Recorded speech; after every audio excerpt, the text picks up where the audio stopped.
ओम श्री महालक्ष्मी नमः। हर वर्ष आश्विन मास के शुक्ल पक्ष की पूर्णिमा तिथि को शरद पूर्णिमा का व्रत रखा जाता है और इस दिन चंद्रमा अपनी पूरी 16 कलाओं से परिपूर्ण होता है। मान्यताओं के अनुसार शरद पूर्णिमा के दिन ही समुद्र मंथन से माँ लक्ष्मी जी प्रकट हुई थी, इसलिए इस दिन माँ लक्ष्मी जी और चंद्र देवता की पूजा का विधान है। इस दिन धरती पर माता लक्ष्मी का आगमन होता है, इसलिए हर किसी को पूर्णिमा की पूजा जरूर करना चाहिए। यदि हो सके तो उपवास भी रखना चाहिए। शरद पूर्णिमा की रात को आसमान से अमृत वर्षा होती है। यही कारण है कि शरद पूर्णिमा की रात को गाय के दूध से बनी खीर को रात भर चंद्रमा की रोशनी में रखा जाता है और अगले दिन उसे प्रसाद रूप में ग्रहण किया जाता है। मान्यता है कि चंद्रमा की रोशनी में खीर रखने से खीर में अमृत समा जाता है और फिर अगले दिन उसका सेवन करने से सभी प्रकार के शारीरिक कष्ट भी दूर हो जाते हैं। जिनकी कुंडली में चंद्रमा के अशुभ प्रभाव हो, उन लोगों को खास तौर पर शरद पूर्णिमा की रात को चंद्रमा की रोशनी में खीर रखकर अगले दिन उसका सेवन जरूर करना चाहिए। अगर रात भर चंद्रमा की रोशनी में खीर ना रख पाए तो जितनी देर तक भी आपके लिए संभव हो उतनी देर के लिए भी आप खीर रख सकते हैं। अगर खुली छत में खीर रखना आपके लिए पॉसिबल ना हो तो आप घर की बालकनी में या जहां पर से भी चंद्रमा की रोशनी खिड़की आदि से अंदर आ रही हो वहां पर भी आप इस खीर को रख सकते हैं। खीर को पतली महीन जाली से ढककर रखें तो ज्यादा सही होगा। शरद पूर्णिमा की रात को माँ लक्ष्मी जी धरती पर आकर घर घर में घूमती हैं और ये देखती हैं कि कौन भक्त उनकी सच्चे मन से सेवा कर रहा है, कौन उनकी पूजा कर रहा है। फिर उसी घर में उनका स्थायी वास हो जाता है, जिस घर में सच्चे मन पूर्ण विश्वास से उनकी पूजा की जाती है। ऐसे में शरद पूर्णिमा को कोजागर पूर्णिमा भी कहा जाता है। कोजागर अर्थात कौन जाग रहा है। मान्यता है कि मध्यरात्रि के समय माँ लक्ष्मी जी धरती पर आती हैं, इसलिए यदि हो सके तो शरद पूर्णिमा की रात को जागरण करना चाहिए, नहीं तो विधि विधान से माँ लक्ष्मी जी की पूजा इस दिन जरूर करनी चाहिए। तो आज की इस वीडियो में आप जानेंगे शरद पूर्णिमा की रात को चंद्र देवता की पूजा कैसे करनी चाहिए और संपूर्ण पूजा विधि के साथ ही आप जानेंगे इस दिन से जुड़े कुछ जरूरी नियमों के बारे में।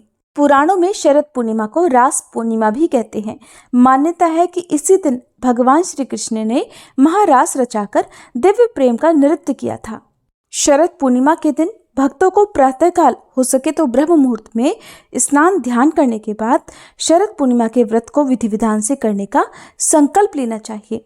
आज के दिन हो सके तो पवित्र गंगा जी में या फिर किसी भी पवित्र सरोवर या कुंड में स्नान करना चाहिए। अगर ऐसा करना संभव ना हो तो घर पर ही नहाने के पानी में गंगा जल मिलाकर जरूर स्नान करें।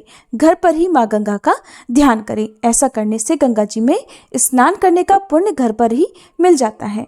इसके बाद आप एक चौकी पर कलश की स्थापना करें। भगवान विष्णु और माँ लक्ष्मी जी की प्रतिमा या तस्वीर की स्थापना करें। हाथ में जल और पुष्प लेकर संकल्प लेने के बाद उस संकल्पित जल को भगवान के चरणों में अर्पित कर दें।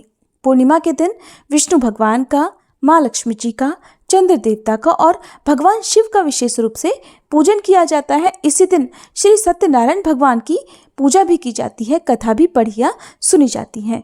तो सबसे पहले आप भगवान को धूप दीप जलाकर पूजन करें, मंत्रों का जाप करें।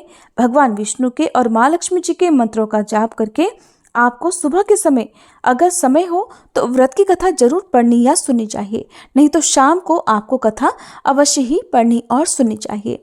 सत्यनारायण भगवान की कथा का पाठ दिन के समय किया जाता है। शाम को सूर्यास्त से पहले पहले तक कथा पढ़ लेनी चाहिए।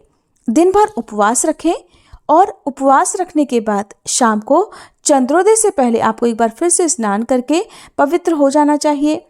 फिर गाय के दूध से बनी खीर तैयार करें। शाम को आप भोग में भगवान को पंचामृत का भोग लगा सकते हैं। चंद्र देवता को खीर का भोग लगाया जाता है, क्योंकि शरद पूर्णिमा की रात को खीर बनाकर रात भर चंद्रमा की रोशनी में रखी जाती है। ऐसे में शाम को खीर बनाने के बाद आप चंद्र देवता को भोग लगाएं और उसके बाद बची हुई खीर को आप कुछ देर के लिए चंद्रमा की रोशनी में रखें। जो लोग भी पूर्णिमा का व्रत रखते हैं उन्हें आज के दिन इसी खीर को प्रसाद रूप में ग्रहण करके अपना व्रत खोलना चाहिए। कुछ लोग तो पूर्णिमा की रात को ही अन्न ग्रहण कर लेते हैं, खीर को प्रसाद रूप में ग्रहण कर लेते हैं, तो वहीं कुछ लोग पूर्णिमा की रात को किसी भी प्रकार का अन्न ग्रहण नहीं करते, केवल मौसमी फलों का या ड्राई फ्रूट्स का सेवन करते हैं और अगले दिन ही खीर को प्रसाद रूप में ग्रहण करते हैं। तो आपने पहली बार जिस भी नियम का पालन किया है उसी नियम का पालन आपको आज भी करना चाहिए। अगले दिन इस खीर को प्रसाद रूप में आपको ग्रहण अवश्य ही करना चाहिए। घर में माँ लक्ष्मी जी का स्थायी वास होने के लिए घर में साफ सफाई रखें। आज के दिन अपनी सामर्थ्य के अनुसार कम से कम 11 या उससे अधिक भी दीप आप जला सकते हैं। आज के दिन आपके घर में अंधेरा नहीं होना चाहिए, तो रात के समय आप अंधेरी सुनसान जगह में, आसपास मंदिरों में, अपने घर के मुख्य द्वार पर, पवित्र पौधों के नीचे, तुलसी जी में एक दीपक अवश्य जलाएं। भगवान श्री कृष्ण की पूजा भी आज के दिन जरूर करें। भगवान श्री कृष्ण को हो सके तो नए वस्त्र आभूषण अर्पित करें और उन्हें नई बांसुरी और मोर पंख अर्पित करें। ऐसा करने से आपकी जो भी मनोकामनाएं हैं वो पूर्ण हो जाती हैं। अगर किसी के घर में बहुत ज़्यादा आर्थिक समस्याएं हों तो ऐसे में शरद पूर्णिमा के दिन आप सुबह या शाम किसी भी समय कौड़ियों की पूजा करें। आपके पास यदि कौड़ियाँ पहले से हैं तो आप उन्हीं की पूजा कर सकते हैं। अगर कौड़ियाँ नहीं हैं तो आज ही आप कौड़ियाँ खरीद कर लाएं और उनकी पूजा करें। 5 या 7 कौड़ियाँ आप माँ लक्ष्मी जी के समक्ष रखें और उनकी पूजा करें। फिर उन कौड़ियों को आप लाल कपड़े में बांधकर अपने घर में तिजोरी में रखें। ऐसा करने से आर्थिक समस्याएं दूर हो जाती हैं और धन में बरकत भी होती है। दक्षिणावर्ती शंख यदि आपके पास है तो आज के दिन उनकी भी पूजा आपको करनी चाहिए और अपने घर के मुख्य द्वार पर तोरण भी बांधना चाहिए। सुबह के समय तोरण बांधने से घर की खुशियों को नजर नहीं लगती, परिवार के सदस्यों को नजर नहीं लगती। जिस घर के सदस्य अक्सर बीमार रहते हो, खास तौर पर उनके घर में आज के दिन शरद पूर्णिमा की खीर जरूर बननी चाहिए और उसका सेवन परिवार के हर सदस्य को करना चाहिए।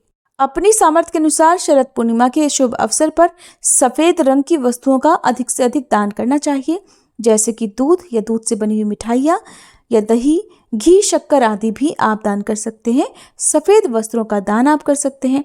इनके अलावा मौसमी वस्त्रों का, छतरी, जूते, चप्पल आदि का दान भी करना शुभ माना जाता है। क्योंकि साल 2023 में इस बार शरद पूर्णिमा के अवसर पर चंद्र ग्रहण भी लगने जा रहा है और ये चंद्र ग्रहण हमारे देश में भी दिखाई देगा। ऐसे में चंद्र ग्रहण का सूतक काल भी मान्य होगा। चंद्र ग्रहण का सूतक काल शाम लगभग 4:30 बजे से प्रारंभ हो जाएगा और जो चंद्रोदय का समय है वो इसके बाद से है। तो मान्यताओं के अनुसार सूतक काल में ही मंदिरों के कपाट बंद हो जाते हैं। इस कारण से इस बार शरद पूर्णिमा का उपवास शाम को चंद्रोदय के समय ना खोलकर उससे पहले ही, यानी सूतक काल लगने से पहले ही खोल लिया जाएगा और उसी समय आप यदि चाहें तो शरद पूर्णिमा की जो खीर बनाई जाती है वो भी आप बना सकते हैं। यदि आपके घर में दूध या कोई भी खाने पीने की वस्तु बची हुई है तो आप उन सभी पर एक एक तुलसी की पत्ती या फिर कुशा जरूर डालकर रखें। दूध यदि बचा है या आपने खीर अगर बनाई हुई है तो आप उसमें कुशा डालकर रखें। कुशा डालने से दूध या खाने पीने की वस्तुएं अपवित्र नहीं होती। ग्रहण के समय जो भी नकारात्मक ऊर्जा है वो खाने पीने की वस्तु में समा जाती है। इसीलिए कहते हैं कि ग्रहण के बाद किसी भी तरह की जो बची हुई चीज़ें हैं उनका सेवन नहीं करना चाहिए। लेकिन कई बार ऐसी चीज़ें हैं जिन्हें हम फेंक नहीं पाते हैं, तो आप उन सभी वस्तुओं पर कुशा जरूर डालकर रखें। यदि आपके घर में दूध है, दूध में आप कुशा डालकर रखें और फिर जब ग्रहण समाप्त हो जाए तो उसके बाद स्नान करके आप इसी दूध से चावल की खीर बनाएं और उसके बाद चंद्र देवता को भोग लगाएं। कुछ देर के लिए चंद्रमा की रोशनी में रखें और उसका फिर सेवन आप सभी कर सकते हैं। क्योंकि इस बार का जो चंद्र ग्रहण है वो मध्यरात्रि के समय लगेगा, मध्यरात्रि में ही समाप्त होगा। तो रात के समय चंद्रमा की रोशनी में खीर नहीं रखी जाएगी। खीर कब रखी जाएगी इसके बारे में भी आपको बताते हैं। साल 2023 का आखिरी चंद्र ग्रहण लगेगा 28 अक्टूबर की मध्यरात्रि, यानी कि देखा जाए तो 29 अक्टूबर को 1:06 AM से और समाप्त होगा रात 2:22 पर ही। कुछ घंटे के लिए चंद्र ग्रहण लगेगा, लेकिन जो चंद्र ग्रहण है उसका सूतक 9 घंटे पहले ही प्रारंभ हो जाता है। तो चंद्र ग्रहण का सूतक काल प्रारंभ हो जाएगा 28 अक्टूबर की शाम को 4:06 से। इस समय से ही मंदिरों के कपाट बंद कर दिए जाएंगे। पूजा पाठ इस समय के बाद से नहीं की जाएगी, तो आपको सूतक काल के समय का ध्यान रखना है। सूतक काल में ना तो मंदिर की मूर्तियों को स्पर्श किया जाता है, न ही भगवान जी के लिए भोग तैयार किया जाता है, क्योंकि इस बार पूर्णिमा की जो तिथि है वो 28 अक्टूबर को सुबह 4:18 से प्रारंभ हो रही है और 29 अक्टूबर रविवार को 1:53 AM तक, यानी कि देखा जाए तो 28 अक्टूबर की मध्य रात्रि को ही तिथि समाप्त हो रही है। ऐसे में आपके पास दो उपाय हैं। या तो जिस समय सुबह पूर्णिमा की तिथि प्रारंभ होगी सुबह 4:18 पर, उस समय आप गाय के दूध से खीर बनाकर कुछ देर के लिए चंद्रमा की रोशनी में रखें, और फिर क्योंकि इस बार सूतक काल लगने से पहले ही पूर्णिमा का उपवास भी खोल लिया जाएगा, तो ऐसे में उपवास खोलते समय आप इसी खीर को प्रसाद रूप में ग्रहण कर सकते हैं। दूसरा उपाय आपके लिए यह है कि रात को जिस समय ग्रहण समाप्त होगा उसके बाद से आप घर की शुद्धि करके, यानी रात 2:22 के बाद से घर की शुद्धि करके स्नान आदि से निवृत्त होकर, या फिर 29 अक्टूबर को ब्रह्म मुहूर्त के समय भी आप घर की शुद्धि करके, स्नान करके, क्योंकि ग्रहण के बाद घर की शुद्धि करना जरूरी होता है, स्नान करना जरूरी होता है, मंदिर की मूर्तियों को स्नान कराना बहुत जरूरी होता है। उसके बाद ही आप खीर बनाकर उसे चंद्रमा की रोशनी में ब्रह्म मुहूर्त में भी रख सकते हैं, क्योंकि उस समय भी आसमान में चंद्रमा विराजमान होते हैं। उस समय आप कुछ देर के लिए खीर को रखें और फिर उसी का सेवन आप सभी परिवारजन कर सकते हैं, क्योंकि सुबह के समय भी अमृत वर्षा होती है, रात भर अमृत वर्षा होती है। तो आप ध्यान करें कि 29 अक्टूबर को सुबह चंद्रास्त होने से पहले पहले चंद्र देवता को जल अर्पित करें। खीर जो रखी हुई है उसका सेवन परिवार के सभी सदस्य कर सकते हैं। ऐसा करने से ग्रहण का कोई भी दुष्प्रभाव भी नहीं होगा।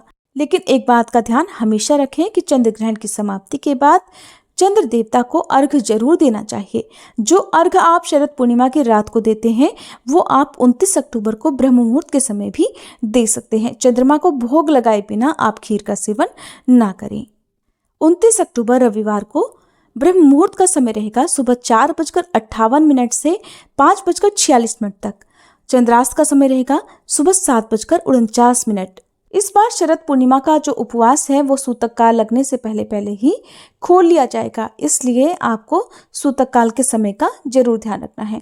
किसी कारण से यदि आप अपना व्रत नहीं खोल पाए हो और सूतक काल प्रारंभ हो गया हो तो फिर उसके बाद से व्रत ना खोलें और फिर आप अगले दिन सुबह पूजा पाठ करने के बाद, सूर्योदय के बाद अपना व्रत खोल सकते हैं। अगर आप चंद्र ग्रहण के बारे में और अधिक जानना चाहते हैं या फिर जानना चाहते हैं कि चंद्र ग्रहण के समय आपको शरद पूर्णिमा की रात को किन किन बातों का ध्यान रखना चाहिए, तो हमारे चैनल पर अपलोड होने वाली बाकी वीडियोस को आप जरूर देखिएगा। जानकारी अच्छी लगी हो तो वीडियो को लाइक करना मत भूलिएगा।